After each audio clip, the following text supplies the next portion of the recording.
There was a man named Elimelech and his wife Naomi who lived in Israel during the time when the judges were in charge. There was a great shortage of food in Israel that caused them to move to a foreign country called Moab. Elimelech and Naomi raised 2 sons, and when their sons grew up, they each married women from Moab.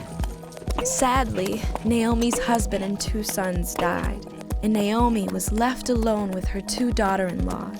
She told them that she was going to move back to Israel and that they should return to their own families. But one of the women, Ruth, refused to leave Naomi. She said, "Wherever you go, I will go. Your people will be my people, and your God will be my God." So Naomi and Ruth moved back to Israel to begin a new life. One day, Ruth went to a field to pick up the grain that the farmers had left behind. Little did she know that the owner of the field was Boaz, a relative of Naomi.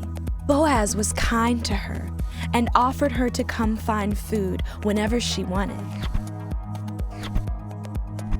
Naomi was getting older, so she came up with a plan to provide for Ruth once she was gone.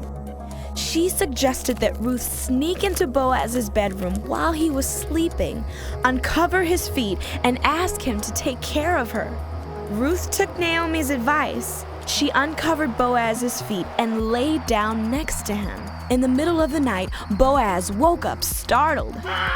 Ruth asked him to care for and protect her.